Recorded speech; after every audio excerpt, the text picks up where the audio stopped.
강연회에 함께 참석해 주신 모든 분들 하나님의 이름으로 환영의 인사를 드렸습니다. 코로나19 국면이기 때문에 힘드시죠?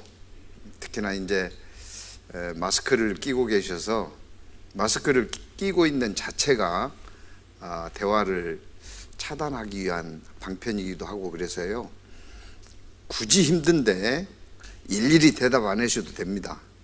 그러나 저는 줄기차게 물어볼 겁니다. 아무튼 오늘 성경 강인의 첫날 하나님께 기도함으로 목사님 말씀해 주신 대로 하나님의 사랑 이야기 함께 나눠보도록 하겠습니다. 다 같이 기도하시겠습니다. 사랑과 자비가 풍성하신 아버지 하나님, 세상 많고 많은 사람들 가운데 저희를 구별하여 불러 모아주시고 하나님의 말씀을 전하며 배울 수 있도록 인도해 주셔서 오늘 그 첫날 말씀을 시작하고자 합니다. 고개 숙인 모든 분들 하나님 지혜와 총명과 건강을 허락해 주셔서 이미 진리를 깨달은 분들에게는 그 하나님의 첫사랑을 더 확증하는 시간이 되게 도와주시고, 이번에 처음 말씀을 듣거나 여러 번 말씀을 들었지만 진리를 깨닫지 못하신 분들에게는 일생에 다시 없는 귀한 한 주간이 될 수 있도록 전해지는 말씀을 통해서 진리를 깨닫고 하늘의 소망을 두고 남은 생에 참된 행복을 누리며 사는 자 될 수 있도록 하나님 도와주시기를 다시 한번 간곡히 부탁드립니다.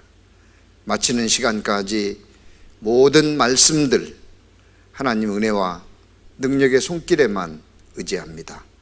저희를 언제나 사랑하시는 우리 주 예수 그리스도의 이름으로 감사하며 기도드립니다.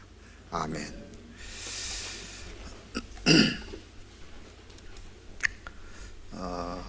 이제 새로 오신 분들 성경 찾아주기도 어려울 겁니다. 사회적 거리를 두고 말씀을 전하며 배워야 되기 때문에요. 그래서 필요한 성경은 제가 화면에 띄워드리도록 하겠습니다. 시작하는 말씀으로 호세아서 6장 6절입니다. 제가 읽겠습니다. 나는 인애를 원하고 제사를 원치 아니하며 번제보다 하나님을 아는 것을 원하노라. 성경 66권 중에 첫날 시작하는 첫 말씀으로 어떤 말씀을 찾아서 함께 읽어올릴까 하는 것은 쉬운 숙제는 아닙니다. 오늘 특별히 호세아서 6장 6절 말씀을 통해서 나는 인애를 원하고, 하나님은 하나님의 사랑 원하는 것을 바라셨어요. 그리고 어떤 제사나 번제, 즉 종교적인 어떤 행위보다는 이게 예상한 대로 떨어져 버렸네요.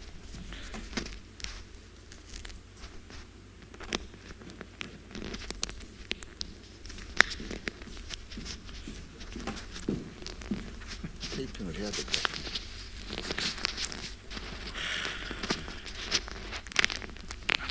해도 또 빠질 것 같아요.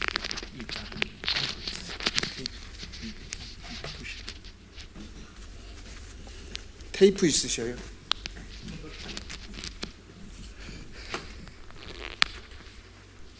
죄송합니다. 잠시 쉬겠습니다. 여기 빠진다.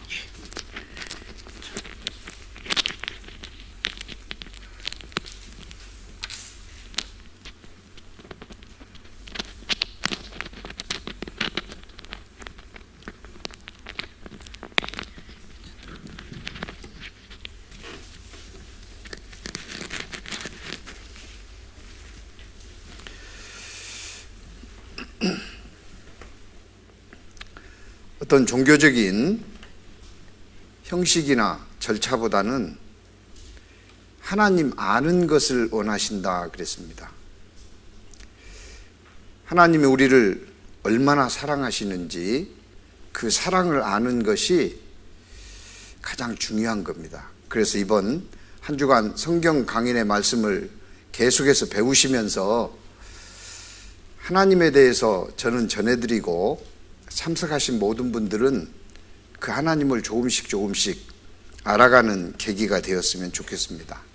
그런데 여기 보시면은 태권 소년이 고정관념을 옆차기로 깨트립니다. 그 널판지를 깨트리고 있는데요. 제가 이 그림을 87년부터 지금까지 쓰고 있는 그림입니다. 물론 업그레이드는 했어요. 왜 이 그림을 그토록 좋아하냐면 저도 과거에는 무신론자였거든요. 목사님 소개 말씀해 주신 대로 또 학교에서 과학을 가르치는 과학교사였습니다. 진화론을 가르치는 자였어요. 신은 없다. 확실히 믿고 살았습니다. 그런데 어느 날 1987년 10월 어느 날 여기 참석하신 여러분들처럼 성경을 배우게 됐어요. 성경을 배우면서 제가 이런 마음을 가졌습니다. 지금까지 부정하고 부인했는데 어쩌다가 내가 성경을 배우게 됐다. 이왕 배울 거 지금까지 내가 가지고 있던 고정관념을 제하고 한번 배워보자. 첫날 말씀을 배우고 하나님이 계시다는 믿음이 생겼습니다. 과거에 그토록 좋아했던 술, 담배, 오락, 잡기 첫날 말씀 배우고 끊었어요. 그리고 구원을 받았습니다. 그리고 얼마 후에 학교를 그만두고 전도하는 일을 시작하게 됐습니다. 그래서 이 고정관념을 좀 제했으면 좋겠다. 진돗개입니다. 웬 진돗개를 2마리 보여주냐고요? 사람은 개 2마리를 키운다 그래요. 들어보셨습니까? 무슨 개요? 선입견, 편견, 개 2마리를 키워요. 한 마리는 선입견입니다. 선입견, 우자고 한 겁니다. 어떤 사물이나 사람 또는 주의나 주장에 대하여 요 파란 글씨부터 읽어보겠습니다. 직접 경험해 보지 않은 상태에서 미리 마음속에 굳어진 변하기 어려운 견해. 경험해 보지 않은 상태에서 마음속에 굳어져 버렸어요. 그런 걸 선입견이라고 그럽니다. 예를 들어보면 이런 거죠. 죽으면 끝이다 라고 하는 사람들, 죽음을 경험했을까요? 안 했을까요? 안 했어요. 그런데 죽으면 끝이라는 것을 안 바꾸려고 그래요. 천국도 지옥도 없다. 경험하고 하는 소리예요? 누군가에게 들어서 하는 소리일까요? 들어서 하는 소리예요.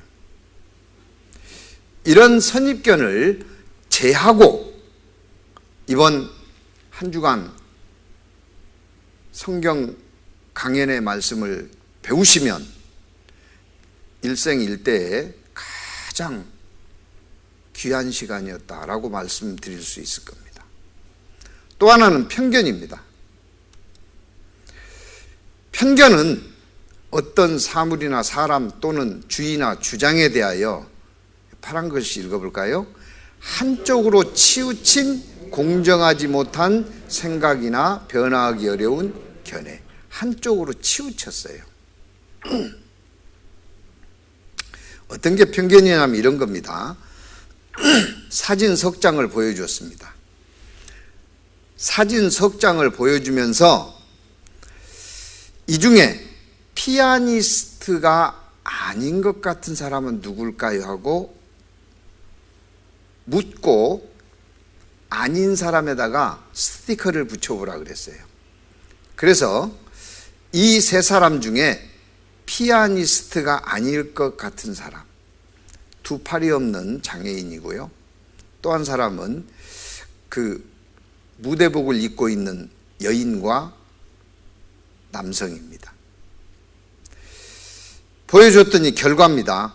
12명 중에 10명이 1번, 아까 두 팔이 없는 1번에다가 피아니스트가 아닐 거다라고 스티커를 붙였습니다. 그럼 2명은 어디다 붙였을까요? 문제가 좀 이상하니까 함정이 있을 거다라고 생각하고 다른 데다가 붙인 겁니다. 누가 피아니스트가 아닐까요? 예, 장애인은 피아니스트였습니다. 이 장애인이 중국의 류웨이라고 하는 발가락 피아니스트입니다. 팔이 없으니까 피아노를 뭘로 해요? 발로 연주합니다. 발로 연주하면 피아니스트 아닌가요? 팔이 없으면 피아노를 못 칠 것이라는 편견입니다. 우리나라도 팔이 없는 팔꿈치로 피아노를 연주하는 피아니스트가 있어요. 그래서 두 마리 개를 깨고 편견과 선입견을 깨고 첫날부터 말씀을 듣는 것이 고정관념을 없애는 겁니다. 고정관념을 크게 나누면 세 가지로 나눌 수가 있는데요. 이제 지적인 면, 정적인 면, 의지적인 면 세 개로 나누어서 지적인 면을 강조하면 선입견이 되고, 감정적인 것을 강조하면 편견이 되고, 행동적인 측면을 강조하면 차별이 된답니다. 차별을 하게 되면요, 뭘 해도 곱게 안 보이죠. 예를 들어보죠. 교회에 대한 차별이 많아요. 이런 말씀을 다른 데서 전하면 많은 분들이 들을 겁니다. 교회에서 전하기 때문에. 제가 한번 읽어보죠. 사람이 미워지면 잘해도 밉고 못해도 밉다. 이래도 밉고 저래도 밉다. 목사가 젊으면 경험이 부족하여 불안하다고 하고, 늙으면 시대에 맞지 않고 희망이 없다고 한다. 그 어쩌란 말이에요. 잘생기면 제비 같아 위험하다 하고, 못생기면 품위가 없어 틀렸다고 한다. 어쩌란 말이에요. 자식을 많이 낳으면 무절제한 사람이라고 하고, 없으면 저주받은 줄 안다. 아들만 낳으면 욕심이 많다 하고, 딸만 낳으면 기도해서 그 정도도 해결 못 받았냐 한다. 가난한 집 신방하면 인기운동한다 하고, 부자 집 신방하면 잘난 놈들과 어울린다고 한다. 좋은 집에서 잘 살면 사치한다 그러고, 못 살면 축복받지 못한 목사라고 천시한다. 좋은 차 타면 어려운 사람들 생각하지 않고 과소비한다 하고, 나쁜 차 타면 장로님들과 교인들에게 사랑받지 못한다고 한다. 11조에 대한 설교하면 돈만 한다 하고, 안 하면 가르치지 않는 무책임한 목사라 한다. 잘못을 지적하고 책망하면 너무 냉정하다 하고, 잘못을 지적하지 않으면 정의감이 없다고 한다. 교회에 대한 차별, 목사에 대한 차별이죠. 그래서 고정관념을 없애자. 이런 거 없이 첫날부터 끝날까지 다 배워보시면 하나님이 어떤 분인지, 성경이 우리에게 무엇을 가르치려고 하는지 알 겁니다.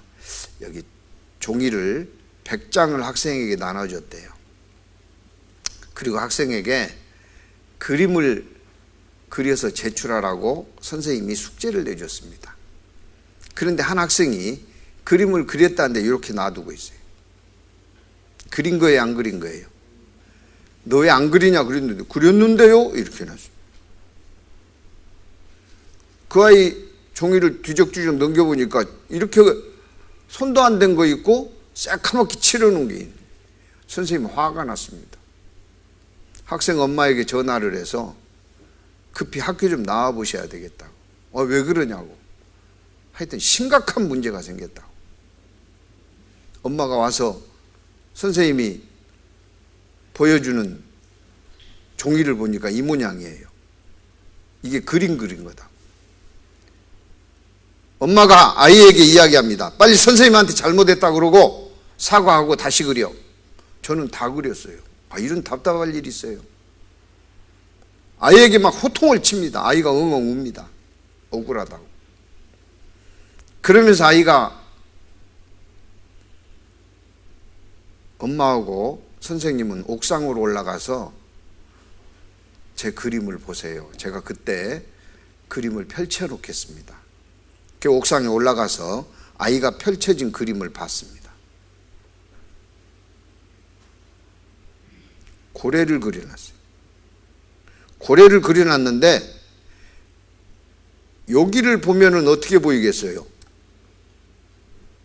그냥 흰 종이고 여기를 보면은 까만 종이에요. 그러니까 어느 한 부분만 보고 그림 안 그렸다면은 맞는 말이에요, 틀린 말이에요? 틀린 말이죠. 첫 장부터 끝장까지 다 보셔야 돼요. 첫날부터 끝날까지 다 배워보시면 그런 이야기는 하지 않을 겁니다. 하나님이 나를 얼마나 사랑했는지를 알 거예요. 그래서 제가 부탁드립니다. 이렇게 앉아 계시면 안 돼요. 뭐가 무엇이 불편한 것 같아요. 네, 이렇게 바꾸면 어떨까요? 생각만 조금 바꾸어서 첫날부터 끝날까지 말씀을 배워보시면 하나님이 어떤 분인지 알 수 있고 믿을 수 있을 겁니다. 지금은 하나님이 어떤 분이냐? 한마디도 말할 수 없을지 모르겠어요. 네. 둘째 날, 셋째 날, 넷째 날 이렇게 배우다 보면은 하나님이 어떤 분인지 확실하게 말씀드릴 수 있을 겁니다. 하나님을 알고 그 하나님의 말씀을 통해서 내가 어떤 존재인지 알게 되면 예수님은 믿어집니다. 예수님이 믿어지면 그 하나님의 사랑을 알 뿐만 아니라 그 사랑을 받아서 그 사랑 안에서 살 수 있어요. 진정한 행복이 무엇인지를 누리며 살 수 있습니다.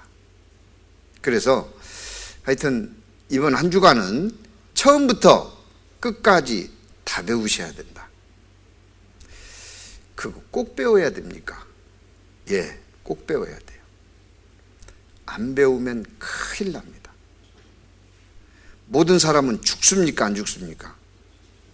모든 사람은 죽어요. 언제 죽을지를 모르는 겁니다. 죽으면 끝날까요? 안 끝나요. 이 땅에 어떻게 태어났는지는 모르고 태어났지만 죽음은 있다는 것을 알게 됐고 준비할 수 있는 충분한 시간을 우리가 갖고 있습니다. 그 죽음을 준비하지 못하고 죽음을 맞이하면 큰일 납니다. 요즘은 젊은 학생들이 연극, 영화 관련한 학과를 졸업하면 진로를 열어주기 위해서 독립영화를 제작하고 그 제작된 영화들을 평가하고 상을 줍니다. 그 독립영화 제작해서 수상한 작품이 있는데요. 그 작품 중에 너무 기니까 제가 편집한 게 있습니다. 간단한 내용은 이렇습니다. 한 사람은 암 말기 판정을 받고 얼마 남지 않는 생을 마감해야 되는데요. 한 사람은 자기 자랑에 아주 건강 자랑, 자식 자랑, 두 분이 버스에 같은 자리에 앉아서 대화를 나눕니다. 잠깐 보셔요. 기세 양반! 가는 차 잡았습니다. 할아버지 지금 자리가 없어요. 뒤에 버스 또 오니까 자리가 없답니다. 오늘 담탱이 또 지랄했잖아. 오늘 담탱이 졸라 짜증나. 늙어가지고. 아 몰라 끊어. 공공부인님이 핸드폰 DMB로 크게드리면서 산 올리는 중이에요. 이런 분위기 부끄럽지 않습니다. 이 방송 저 혼자 듣기에 너무 아깝잖아요. 부끄럽지 않아요? 어쨌든 산을 오르면서 크게 듣기엔 좋은 방송이에요. 혼자 듣기에 나쁜 방송. 여러분께 세상 문자 1122님 오셨어요. 웰컴. 오늘은 제가 4년을 사랑했고 영원 사랑한 여자 친구 올해 연세가 어떻게 되시오? 올해 연세가 어떻게 되시냐고요? 80 넘어 보이시는데요. 난 올해 이른이요.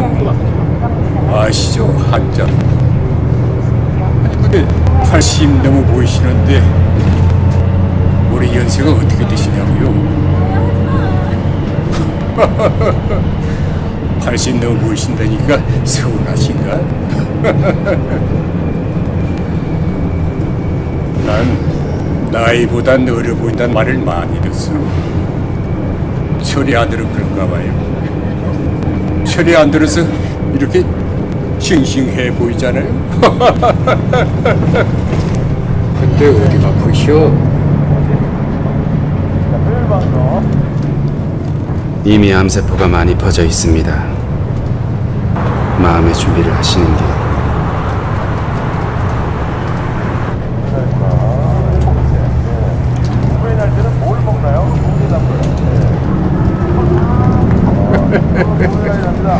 요거 우리 손녀딸이 만들어준 건데 오늘 꼭 차고 오라고 해서.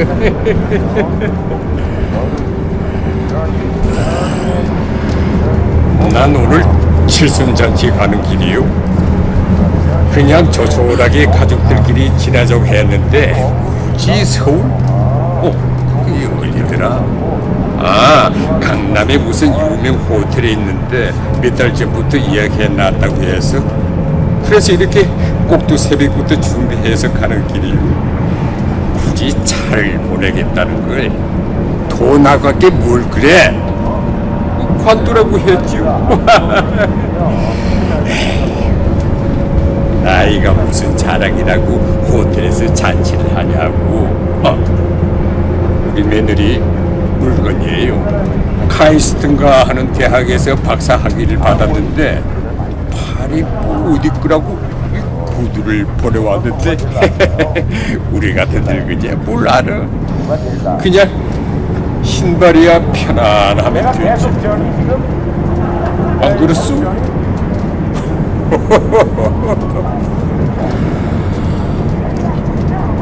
우리 아들은 저 서울에서 애들 가르쳐요. 대학에서. 명함 드릴까? 여기 있어. 심심할 때 연락하시오. 여기가 어디야? 다 왔구만. 기사 양반, 나 내리게 해주시오. 나 갑니다.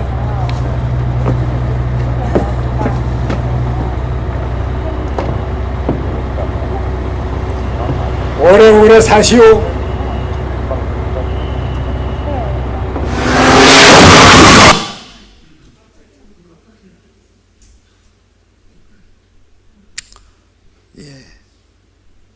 말기암 환자보다 건강하신 어르신이 먼저 갔어요.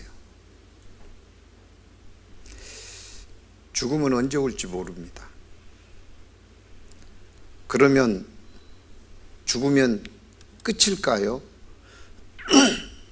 죽으면 끝이랍니다. 그런 게 어딨어. 죽으면 다 끝이지. 이 사람은 죽어봤어요? 안 죽어봤어요? 안 죽어봤어요. 이분은요? 죽어봤어요. 이런 미련한 녀석. 죽어보니까 끝이 아니라는 거예요. 이 선입견입니다. 그러면 죽음 후에 어떤 일이 있을까요? 끝이 아니면 영생을 준비한 사람과 영생을 준비하지 못한 사람은 죽는 순간 달라집니다. 영생을 준비하지 못한 사람은 죽으면 육신은 흙에 묻히고요, 그 영혼은 음부에 갑니다. 쉽게 말씀드리면 지옥 대기소라고 생각하면 돼요. 영생을 준비한 사람, 그 사람은 낙원에 갑니다.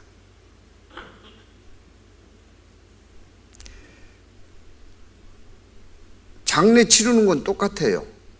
육신을 흙으로 돌려보내는 과정은 똑같습니다. 그러나 영생을 준비한 사람과 준비하지 못한 사람은 천국과 지옥 차이예요. 낙원에 있다가 이 세상 끝날 때 부활해서 천국으로 가고, 영생을 준비하지 못한 사람은 음부에 있다가 이 세상 끝날 때 똑같이 부활합니다. 그래서 영원한 불못 지옥에 가요. 그것을 영생, 영벌이라고 합니다. 그래서 영생을 얻어야 된다 하는 말은 구원을 받고 죽음 저편에 영원한 천국에 갈 수 있는 믿음을 얻고 살자는 거예요. 왜 하필 죽으면 끝나지 않고 이런 일이 있을까요? 사람은 특별한 존재이기 때문에 그렇습니다. 참 예쁘죠? 이 아이, 이 사람은 보이는 모습만 있는 게 아니에요. 영, 혼, 몸이 있습니다. 즉, 이 몸 속에 보이지 않는 영과 혼이 들어있어요. 그래서 사람을 영적인 존재라고 이야기합니다. 그러면 영은 뭐냐? 하나님 닮은 존재입니다. 하나님 닮은 것이 모든 사람 속에 들어있어요. 몸은 뭐냐? 그 영을 보관하는, 영이 머물어 사는 집과 같은 겁니다. 그래서 더러는 몸을 표현할 때 저 사람 몸집 참 좋네, 몸집이라 그래요. 영이 일생 동안 그 집에 머물다가 떠납니다. 그 몸은 흙으로 만들어졌기 때문에 흙으로 보냅니다. 그러면 영이 갈 곳이 있어야 되잖아요. 그 영은 이 세상 생명을 다하면 영생의 세계와 영벌의 세계로 나눠지는 겁니다. 그게 천국과 지옥이에요. 그럼 혼은 뭐냐? 혼. 보통 정신세계라고 이야기하는데 그 혼은 지정의의 활동을 하고 있습니다. 조금 정리를 해보면 이렇습니다. 그 혼을 가지고 하나님을 알아가는 거예요. 하나님을 인지합니다.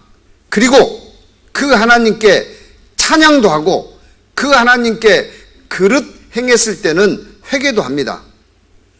그리고 그 하나님의 말씀을 순종하며 살아가도록 이끄는 게 혼입니다.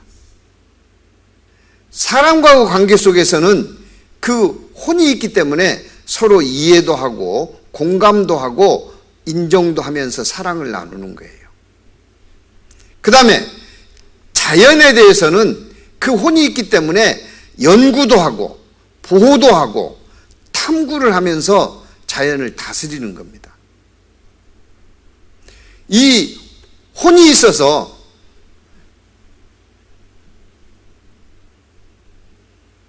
이 혼이 보이는 육신 쪽에 치우치면 하나님 없다 하고 살아요.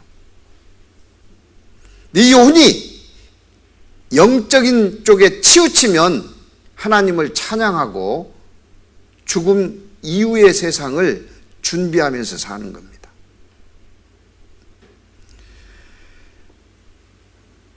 모든 사람 속에 영이 있어요. 하나님은 영이십니다. 여기 한번 읽어보실까요? 하나님은 영이시니 예배하는 자가 신령과 진정으로 예배할지니라. 하나님은 이게 신령할 영자거든요. 그래서 우리가 눈으로 볼 수 있는 존재가 아닙니다. 영이셔요. 그 영이 모든 사람 속에 있기 때문에 모든 사람은 종교심을 갖고 있어요. 뭐 이상한 거 있으면 거기다가 손 합장하고 절합니다. 손 합장하고 절은 안 한다 할지라도 은근히 기대요. 나 좀 도와줬으면 좋겠다. 그리고 그 영이 있기 때문에 모든 사람은 양심이 있어요. 저는 이 성경을 배워보기 전에 양심은 가끔 그러죠. 너는 양심도 없냐? 이분도 여기다가 오물을 누가 놓고 갔는가 봐요. 그러니까 양심 버리신 분 찾아가세요 그랬어요. 근데 저는 성경을 배우면서 양심에 대한 개념을 달리했습니다. 선, 악을 구별하는 게 진정한 양심 역할이 아니고요. 여기 붉은색 한번 읽어볼까요? 양심은 하나님과 내가 서로 교제하게 도와주는 수단이다. 즉 하나님께서 내게 말씀하시는 음성의 통로다. 나쁜 짓 하잖아요. 그러면 양심이 이 나쁜 놈아! 그러고요. 그래서 막 두근두근 하는 거예요. 통로입니다. 그 다음에 그 영이 있기 때문에 영원히 살고 싶어 하는 거예요. 3대 거짓말 아시죠? 장사 밑가고 판다는 거, 나이 든 큰애기 시집 안 간다는 거, 그리고 하나 뭐죠? 나이 먹은 어르신 어서 죽어야지. 말은 그렇게 해도요 영원히 살고 싶은 거예요. 그래서 아프면 병원에 달려가는 겁니다. 모든 사람 몸속에 그 영이 있습니다. 그 영이 보이지 않는 혼과 합쳐서 그냥 영혼이라 그래요. 이 영혼이 우리 속에 있다가 영혼이 떠나면 돌아가셨다 그래요. 왔던 것으로 갔기 때문에 하나님으로부터 왔다가 하나님께 가는 겁니다. 그래서 하나님이 심판을 하셔요. 준비했는지 못 오고 왔는지, 천국으로 가야 할지 지옥으로 가야 할지를 결정합니다. 아파서 죽는 거 아닙니다. 아무리 건강해도요 하나님이 그 영을 거두시면 죽어야 돼요. 그래서 성경에 죽고 사는 것이 하나님께 달려있다라고 하는 겁니다. 요거 잠깐 보시겠습니다. 여러분은 자신이 죽고 난 뒤 또 다른 세계가 기다리고 있다고 생각하십니까? 아니면 생명이 다하는 그 순간 모든 것이 완전한 허무 속으로 사라져버린다고 생각하십니까? 근데 영혼이 이렇게 붕 떴는데 천장 형광등 위에 이렇게 거울풍선처럼 이렇게 붕붕 떠다니고 있어요. 그러면서 놀라운 그 느낌이 있는데 다 보이는 거예요, 아래가. 의사들이 이렇게 피를 닦아내던 거. 천장에서 내리다 보니까 나라는 게 죽어가지고서 허연 혼이불을 부모님들이 덮어놓으셨더라고. 그는 놀랍게도 자신이 천장 높이까지 떠서 방바닥에 얼굴까지 혼이불에 덮여있는 자신의 시신을 마치 제3자처럼 내려다보고 있었다는 것입니다. 그거 볼 때도 이상해요. 이 밤이고 부엌이면 간이 막혔는데 집이사람이 부엌에서 뭐 하는 게 또 되더라고. 여기 천장에서 볼 수가 없잖아. 그렇죠. 예? 방이 막혔는데. 예, 벽이 막혀요. 여기 비더라고. 예. 또한 마치 벽을 투시하듯이 부엌에서 일하고 있는 아내의 모습도 또렷하게 보였다는 것입니다. 페니실링 쇼크를 받았던 이경순 씨 역시도 공중에 떠서 비슷한 체험을 했다고 합니다. 여기 의사가 서 있는데 그냥 뚫어요. 내가 의사를 뚫고 내가 내 얼굴 앞에 가까이 가서 죽었네. 의사들 손, 간호원 손이 내 얼굴을 가렸는데 뚫고 내 얼굴이 보이는 거예요. 사람들도 피나 소리도 않고 그냥 통과하고. 그런데 주목할 만한 것은 임사 체험자들의 그 같은 사례가 국내뿐만 아니라 외국에서도 똑같이 발견되고 있다는 사실이었습니다. 갑자기 이런 말을 들었어요. 그가 죽었다고. 응급구조대원이 운전수에게 그렇게 말하고 있었죠. 그때 나는 응급구조대원 뒤에 서서 내 죽은 육체를 봤어요. 그리고 체험자들은 자신의 육체를 바라보고 있는 동안 매우 자유롭고 세상의 모든 인연으로부터 벗어난 초연함을 느꼈다고 합니다. 밖에 나왔을 때 고통이 없었고 모든 것으로부터 자유로웠어요. 나는 누구의 아내도 아니고 그냥 나 자신일 뿐이었지요. 말하자면 환자의 육체에서 영혼이 빠져나오기 때문에 일어나는 현상이라는 것입니다. 그리고 그렇게 몸을 벗어난 영혼은 매우 자유롭게 움직일 수 있어서 생각만 하면 아무리 먼 곳이라도 순식간에 이동해 갈 수 있는 그런 상태가 된다는 것입니다. 그리고 체험자들에게 또 하나 놀라운 경험은 빗속에서 자신의 과거가 한순간에 펼쳐지는데 자연스럽게 자신의 행위에 대한 선악의 판단과 반성이 이루어졌다고 합니다. 살아온 내 모든 과거가 그 빗속에서 보이는 거예요. 한순간. 나에 대한 행동이 죄 나타나.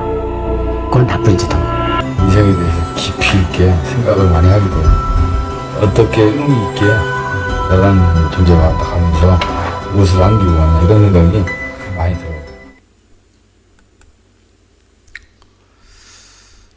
그리고 이 육체는 흙으로 만들었기 때문에 흙으로 돌아갑니다.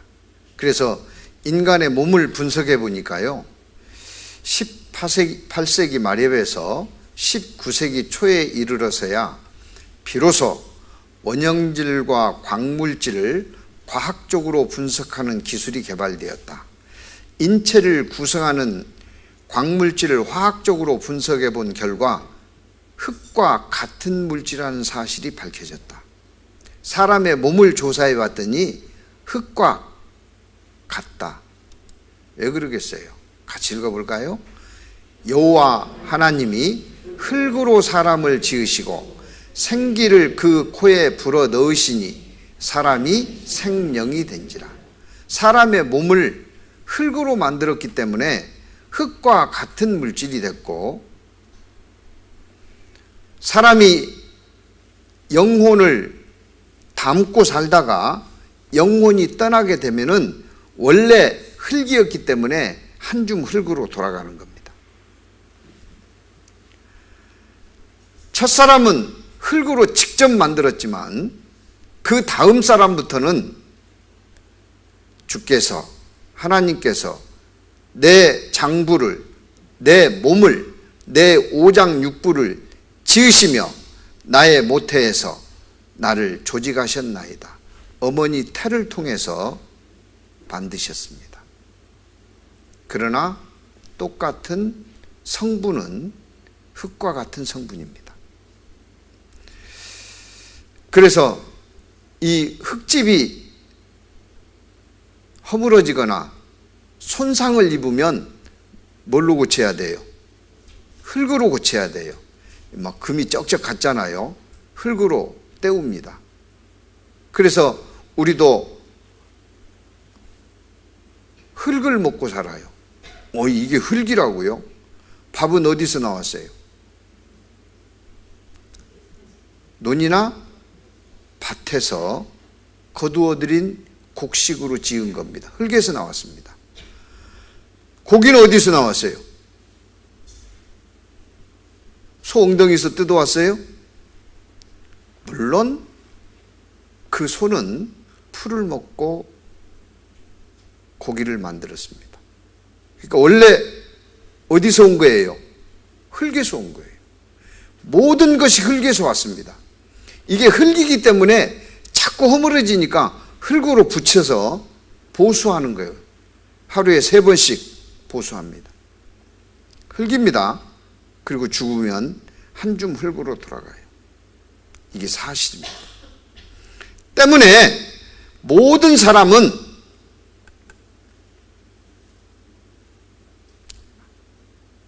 영생을 준비해야 돼요. 영생을 준비하는 것은 예수 그리스도를 믿어야 되는 겁니다. 예수 그리스도를 믿기 위해서는 우리 각 사람이 어떤 존재인지 알아야 믿어지는 거예요. 우리 각 사람이 어떤 존재인지 모르면 믿으려고 해도 안 믿어져요. 참 놀랍습니다. 그런데 내가 어떤 존재인지 발견하게 되면 예수가 믿어집니다. 그럼 나를 어떻게 알 수 있느냐? 하나님을 알고 믿는 데서 시작되는 겁니다. 그래서 오늘 특별히 하나님은 계시는가? 이것에 초점을 맞추어서 말씀을 배우시면 좋겠습니다. 사람들은 이야기합니다. 하나님 없다는 사람도 있고 하나님 있다는 사람도 있는데 눈치를 봐요. 어느 쪽이 유리한가 줄다리기해서 하나님이 있다 없다 그러시면 안 됩니다. 사실이 중요해요. 있는 게 사실이냐 없는 게 사실이냐. 없다고 하는 분 죽을까요 안 죽을까요? 죽어요. 대표적으로 스티븐 호킹이라고 영국의 유명한 과학자입니다. 이분이 21살 때 의사의 판정으로는 1, 2년 넘기지 못하고 죽을 거다. 루게릭이라는 병에 걸려서 온몸이 굳어가기 시작했어요. 의사의 판정은 빗나갔습니다. 그 후 55년을 더 살고 돌아가셨습니다. 그가 돌아가시기 전에 그가 한 질문에 대한 대답을 집대성한 모아서 발표한 책이 있는데요. 그가 생전에 가장 자주 받았던 질문들과 이에 대한 그의 답변을 모아 어려운 질문에 대한 단순한 답이라는 제목의 책을 썼습니다. 근데 그 책에 이런 내용이 들어있어요. 파란 글씨부터 읽어보겠습니다. 그의 마지막 책은 적어도 하나님이 존재하느냐라는 질문에 대한 답이 있어서 그동안의 추측을 완전히 잠재울 것으로 보인다. 책에서 그는 하나님은 없다. 아무도 우주를 이끌지 않는다고 남겼습니다. 그가 평상시에 자주 한 말이 이겁니다. 우주의 시작이 빅뱅이라면 이 또한 신의 창조라고 주장하는 사람들에게 꼭 그렇지만은 않고 모든 시작에 그 창조자가 있어야 한다면 하나님이 모든 것을 만들었다고 이야기하고 과학자들이 빅뱅에 의해서 우주가 시작됐다라고 할 때 그들은 하나님이 그와 같은 방법으로 창조한 거라고 한다면 그러면 하나님은 누가 만들었냐? 이분이 항상 내놓은 질문이었습니다. 이 질문에 대한 답이 성경에 있을까요? 없을까요? 있어요. 그 질문에 대한 답이 성경에 이렇게 되어 있습니다. 같이 읽어볼까요? 하나님이 모세에게 이르시되 나는 스스로 있는 자니라. 또 이르시되 너는 이스라엘 자손에게 이같이 이르기를 스스로 있는 자가 나를 너희에게 보내셨다 하라. 하나님은 누가 만들었다고요? 스스로 계신다고요. 스스로. 그분이 하나님입니다.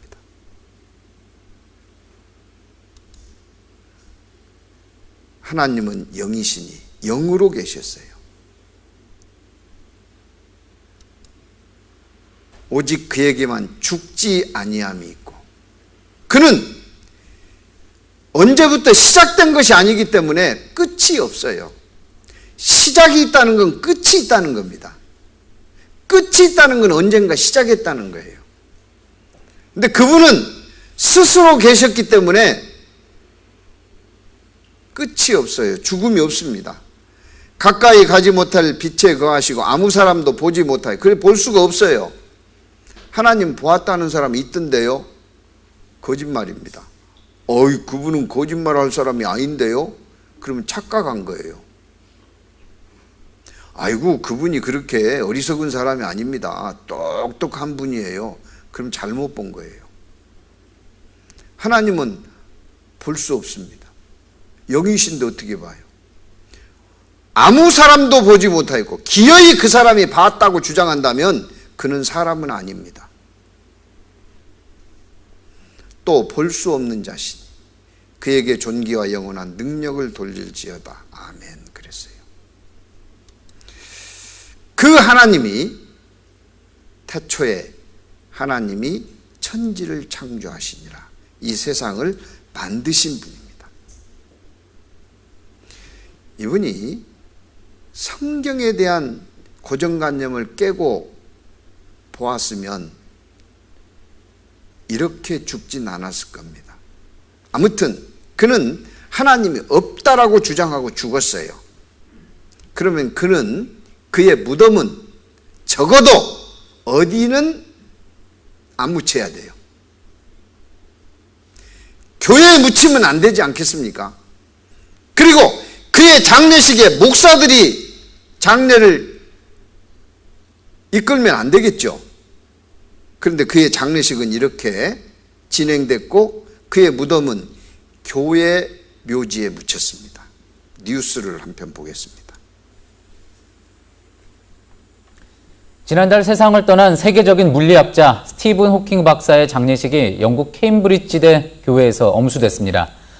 호킹 박사의 제자는 그의 영향과 유산이 영원히 살아있을 것이며 떠나는 스승에게 마지막 인사를 했습니다. 김성탁 특파원입니다. 스티븐 호킹 박사의 연구차가 장례식이 열리는 케임브리지대 그레이트 세인트 메리 교회에 도착합니다. 관은 우주와 북극성을 상징하는 백합과 백장미로 장식됐습니다. 호킹 박사가 50년 넘게 재직한 곤빌 앤 키스 칼리지에서 그를 돕던 직원들이 관을 맺습니다. 장례 예배는 그의 동료이자 칼리지 학장인 해먼드 목사가 주도했습니다. 호킹 박사의 젊은 시절을 담은 영화 사랑에 대한 모든 것에서 호킹 역을 맡았던 배우 에디 레드메인이 전도서를 낭독했습니다. 교회 밖에도 주민 등 수백 명이 모여 고인의 마지막 가는 길을 애도했습니다. 케임브리지 곳곳에 조기가 걸렸습니다.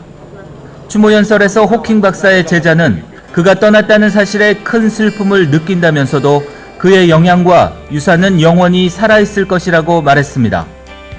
호킹 박사의 유해는 화장된 후 런던 웨스트민스터 사원에 안치됩니다.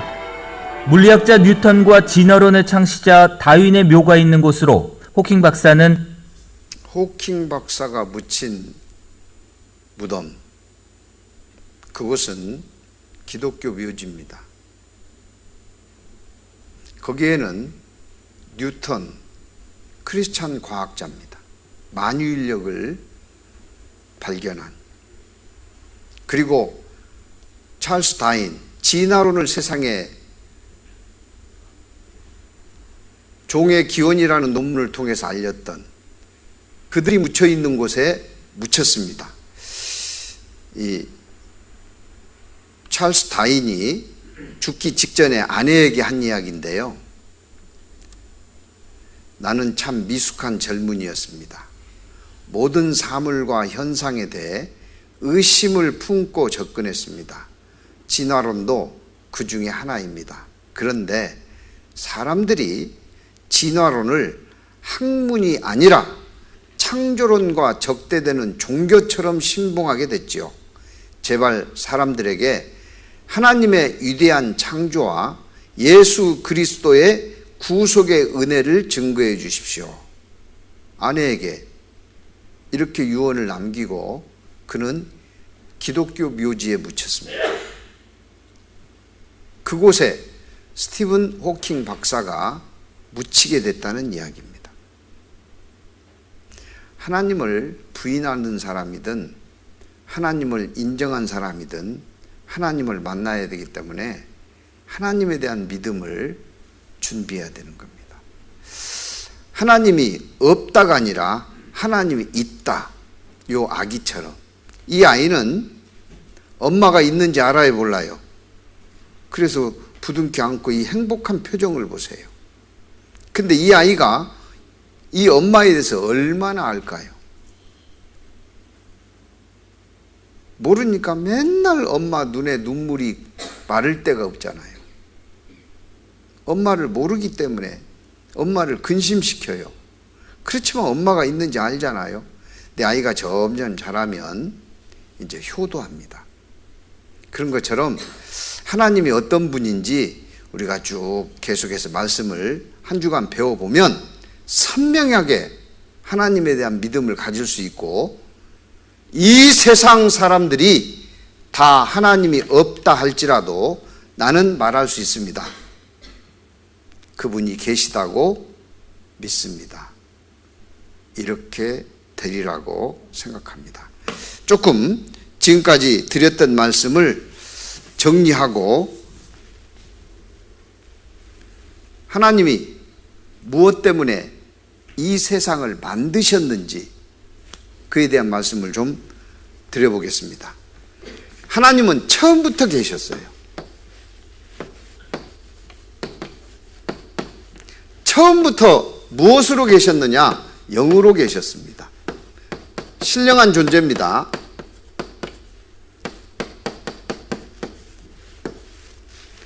그 하나님이 계시고 그 하나님이 완성하시고자 하는 곳이 천국입니다.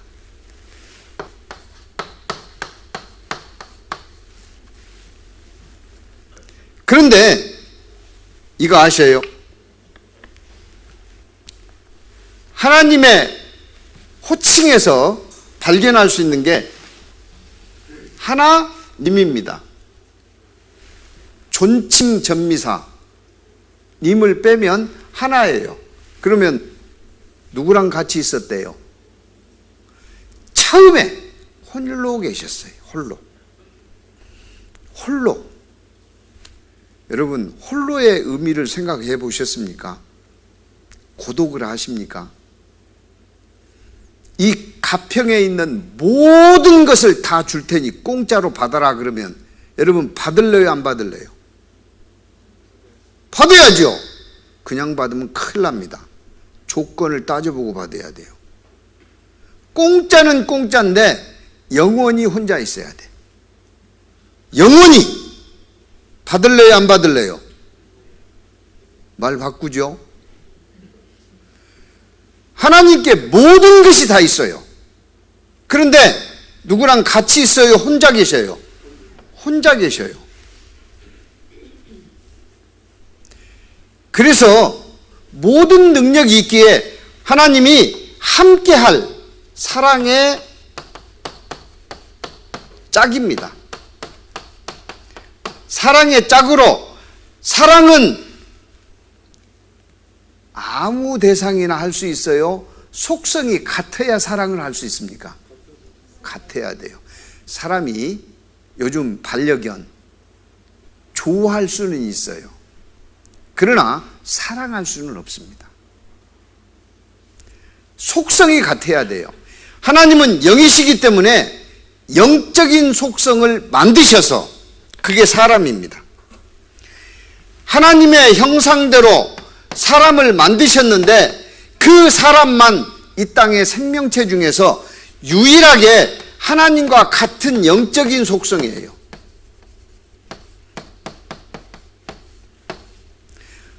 흙으로 사람을 만드시고 그 코에 생기를 불어 넣으시니 사람이 생영이 된지라 그랬어요.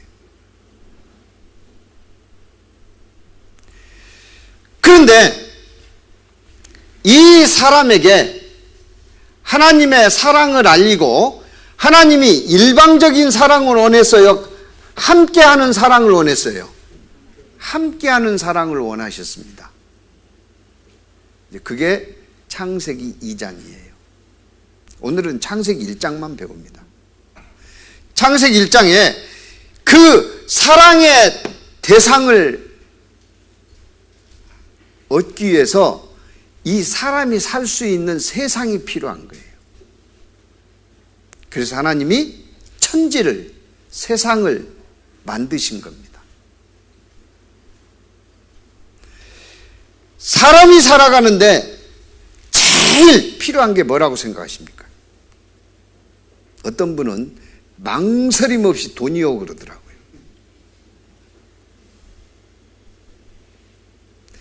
사람이 살아가는데 제일로 필요한 게 돈이 아닙니다. 빛이에요. 뭐라고요? 빛. 이 땅에 빛이 없으면 아무 생명체가 살 수가 없어요.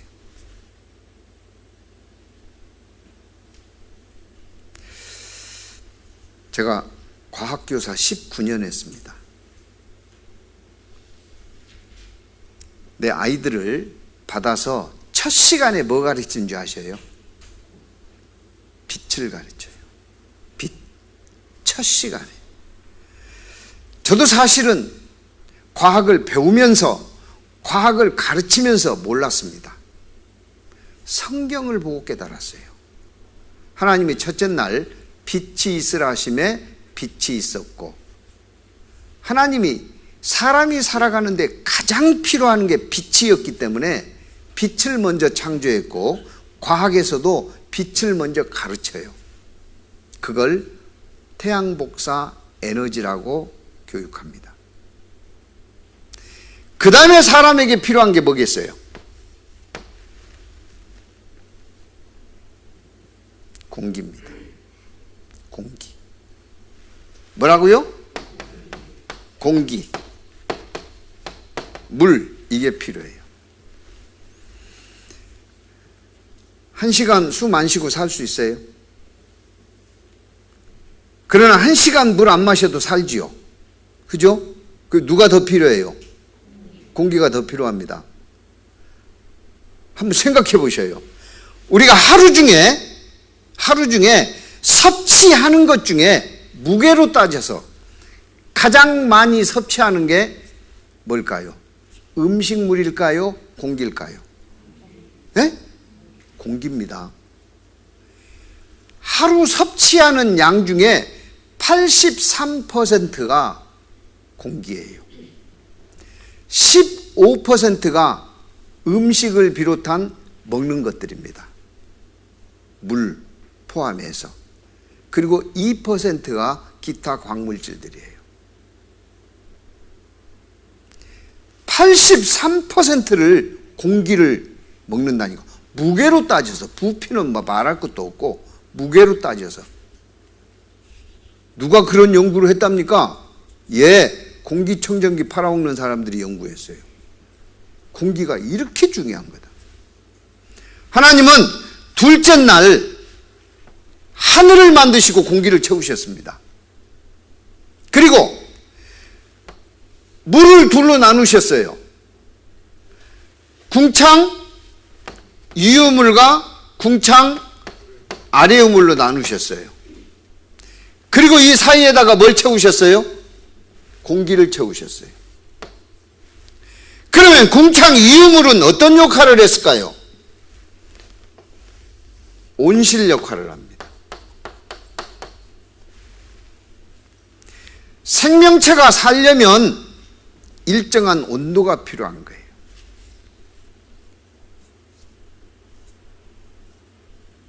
그리고 공기가 필요합니다.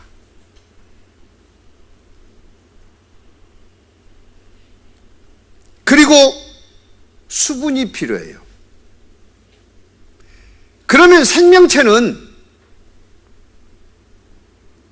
싹을 틔울 수는 있어요.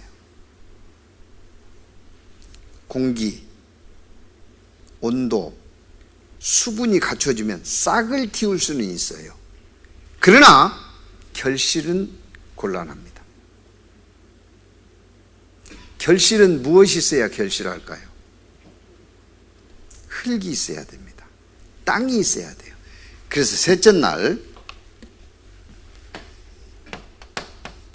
땅과 식물을 만드셨어요. 땅에 자라는 식물을 만드셨습니다. 셋째 날 땅에다가 씨앗을 뿌렸습니다. 그러면 자라서 열매 맺을까요? 못 맺을까요? 예? 못 맺습니다. 씨를 뿌려서 싹이 나서 자란다고 열매 맺는 게 아니에요. 봄에 열매 맺는 게 있고, 여름에 열매 맺는 게 있고, 가을에 열매 맺는 게 있고, 겨울에 맺는 게 있어요. 그렇죠? 즉 결실하려면은 때가 있어야 돼요. 계절에 따라서 결실이 달라집니다. 그래서 넷째 날 그 결실을 위해서 해와 달과 별을 만들어 주셨어요. 이렇게 1차 소비자와 환경을 갖추고 나서 다섯째 날 물에 물고기와 공중에 나는 새를 종류대로 만드셨습니다. 그리고 여섯째 날 땅에 짐승을 만드시고 하나님의 형상대로 사랑의 짝인 뭘 만들었어요? 사람을 만들었습니다. 하나님이 괜히 만드신 거 아닙니다. 하나님이 창조하실 때는 괜히 만들었을까요? 목적이 있을까요? 목적이 있어요. 이 세상은 사람을 위해서 만드셨습니다. 그거 아셔야 돼요. 같이 읽어볼까요? 여호와는 하늘을 창조하신 하나님이시며 땅도 조성하시고 견고케 하시되 헛되이 창조치 아니하시고 사람으로 거하게 지으신 자시니라. 그 말씀에 나는 여호와라 나 외 다른 이가 없느니라. 여기 붉은 글씨 한 번 더 읽겠습니다. 사람으로 거하게 지으신 자시니라. 이 세상이 사람이 살기에 딱 맞습니다. 지구가 조금만 커도 안 돼요. 지금보다 지구가 작아도 안 돼요. 예를 들어보죠. 지금보다 지구가 작으면 사람이 호흡하는 데 필요한, 절대적으로 필요한 산소가 다 날아가 버리고 있을 수가 없어요. 지구가 지금 현재 크기로 있으니까 산소를 붙잡고 있는 거예요. 지금보다 크다! 그러면 발 한 발도 못 띄어요. 무거워서 뛸 수가 없습니다. 땅이 끌어다니니까요. 이런 지구 환경에 사람이 살 수 있는 조건이 20만 가지가 넘는 게 지구가 갖추고 있는 환경들입니다. 그 중에 하나만 잘못돼도 사람은 지구에 살 수가 없어요. 생명체는 생존이 불가능합니다. 이 세상을 그냥 허투루 만들어진 게 아니라 목적을 가지고 만들었어요. 어떤 목적이요? 사람이 살 수 있도록 만드셨습니다. 모든 조건들이 갖춰져 있어요. 이사야 45장 18절을 한 번 더 읽겠습니다. 여호와는 하늘을 창조하신 하나님이시며 땅도 조성하시고 견고케 하시되 헛되이 창조치 아니하시고 사람으로 거하게 지으신 자시니라. 그 말씀에 나는 여호와라 나 외 다른 이가 없느니라. 사람으로. 그러면 사람은 왜 만들었을까요? 아까 말씀드렸잖아요. 사랑의 짝. 사랑의 짝. 그래서 이 백성은 내가 나를 위하여 지었나니 나의 찬송을 부르게 하려 함이라. 같이 읽습니다. 이는 너를 지으신 자는 내 남편이시라. 그 이름은 만군의 여호와시며 내 구속자는 이스라엘의 거룩한 자시라. 온 세상에 하나님이라 칭함을 받으실 것이며. 하나님이 지었는데 하나님이 누구래요? 내 남편이시라. 사랑의 짝이라는 거예요. 사랑의 대상으로 사람을 만들었어요. 그래서 이 지구 환경은 식물과 동물과 사람에게 필요한 겁니다. 식물은 동물과 사람에 필요한 거고 식물과 동물은 사람에게 필요한 거예요. 그럼 사람을 제일 먼저 만들어야 돼요? 맨 나중에 만들어야 돼요? 맨 나중에 만드셨어요. 맨 나중에. 이렇게 하나님이 창조하셨다. 그러면 아 그러십니까 하고 믿으면 얼마나 좋겠어요. 얼마나 좋겠습니까? 태초에 하나님이 천지를 창조하시니라. 같이 읽습니다. 집마다 지은 이가 있으니 만물을 지으신 이는 하나님이시니라. 집이 저절로 되어 누가 지어요? 누가 짓죠? 새 집 누가 지어요? 새가 짓죠? 그죠? 이 교회당도 저절로 됐어요? 지었어요? 지은 이가 있죠? 이 눈에 보이는 만물, 세상도 저절로 되어 지은 이가 있어요? 지은 이가 있다는 겁니다.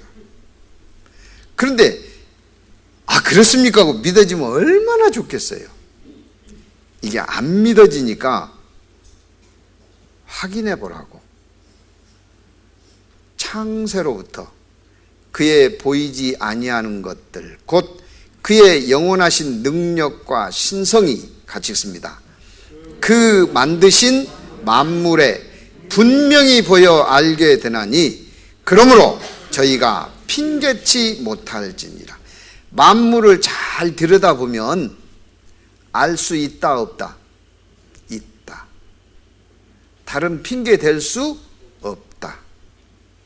네, 사실은요 자세히 살펴보면 부인할 수가 없습니다.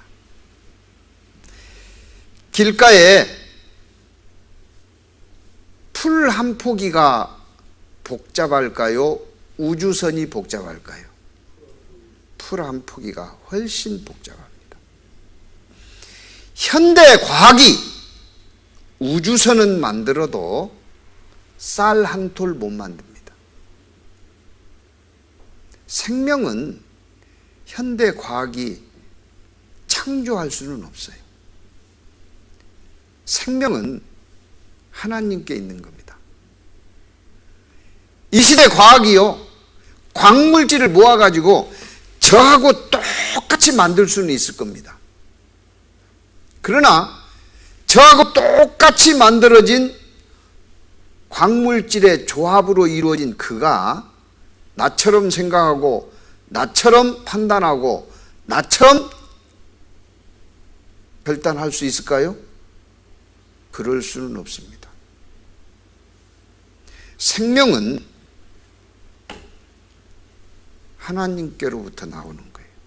그래서 만물을, 그 만드신 만물을 자세히 살펴보면 분명하게 볼 수 있고 깨달을 수 있다.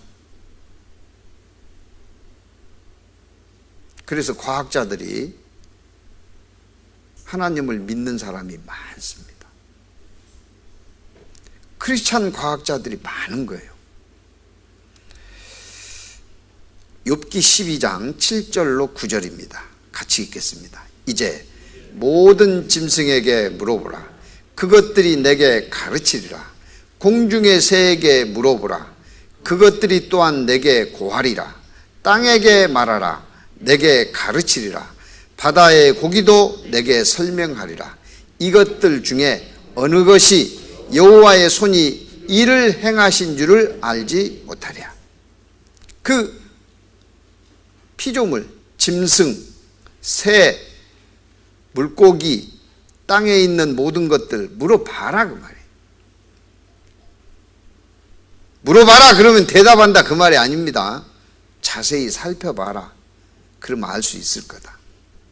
또 하늘의 만상, 너희는 눈을 높이 들어 누가 이 모든 것을 창조하였나 보라. 그러면 알 수 있다는 거예요. 그러니까요, 덮어놓고 아니다 가지 말고 따져봐라.